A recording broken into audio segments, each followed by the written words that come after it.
If you want to out earn your earning potential, knowing your psychology with money is super essential.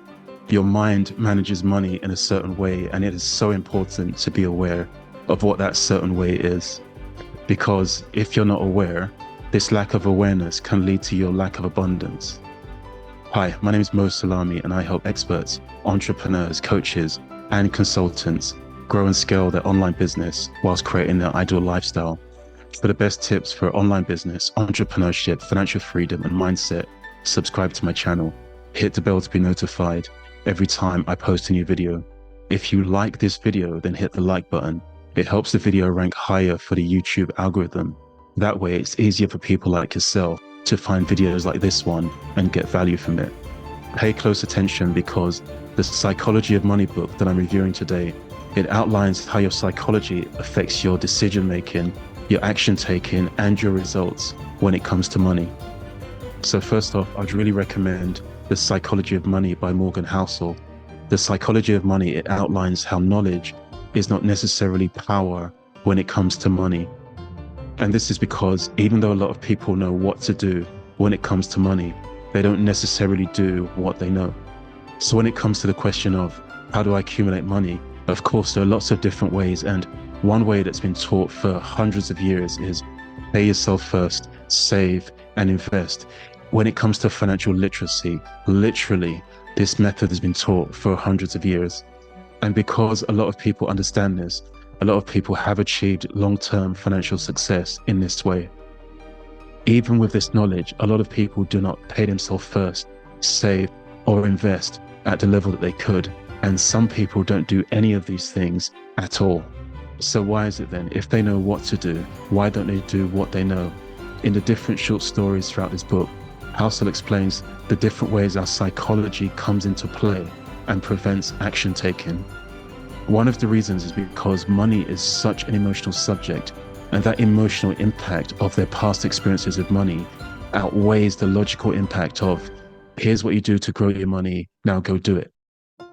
A lot of people's psychology with money is shaped by their own personal history with money.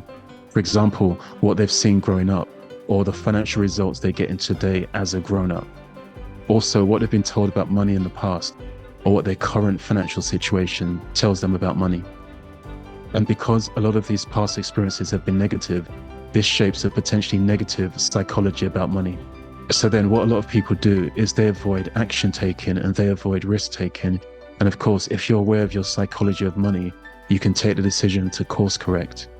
So again, this gives you the chance to make the choice to take the actions that lead towards your financial abundance. And the Psychology of Money book is full of so many different distinctions to help with this. So for example, we might have our own take on how money works. And a lot of times we're basing that on our own personal experiences, as I've mentioned before.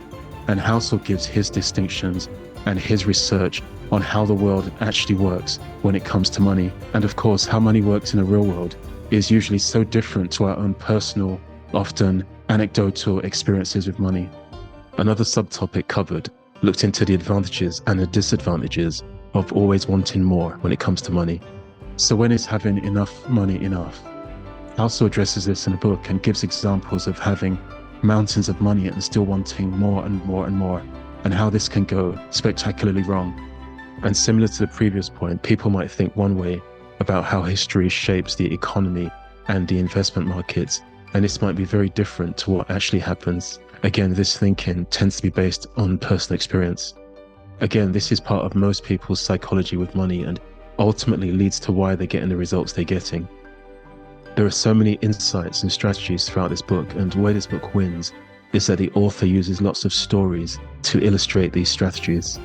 The stories have really great takeaways, and probably unsurprising for a book about money, one of the richest men in the world, Bill Gates, was mentioned as well. I really enjoyed the example and the story of Bill Gates, and the author mentioned how much luck can come into play when it comes to success, and when luck comes into play, how much your own confidence and your own competence and your own certainty determines what happens next. This book is such an important reminder that psychology is so important for pretty much everything we want to achieve in life, and money, which is one of the most emotional and at times polarizing subjects, is no different. The book was easy to follow, and The principles were easy to follow, and the personal anecdotes that followed throughout the book were very relatable and very interesting as well. Despite being a book about finances, the book wasn't filled with financial terms and financial jargon.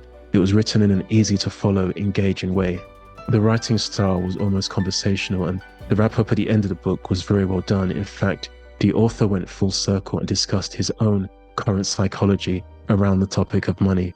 He mentioned the impact some of the topics that he noted throughout the book have had on him personally. Then he mentions the impact that the psychology of money has had on the everyday family, and of course, this makes it so relatable for a lot of people. I think The Psychology of Money is one of those books that you start reading and you just don't put down, and I think the content and the flow of conversation contributes to this. So who's this book for? I think you'll find value in The Psychology of Money if you're actively looking for new strategies for wealth creation, or maybe you already have some strategies and you just want to revisit them and start implementing them now.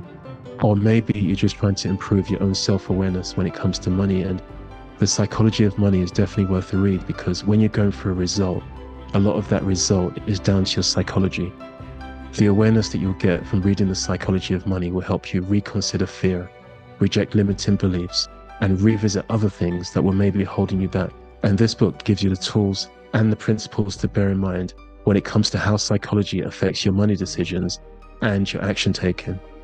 I help people design their ideal lifestyle via impact and fulfillment. Impact via having their own online business, and fulfillment via personal development coaching. If that sounds like something you'll be interested in, then schedule a call at the link below this video. I hope you've enjoyed this video, and I'll see you on the next one. And until then, do the best you can consistently. Ciao.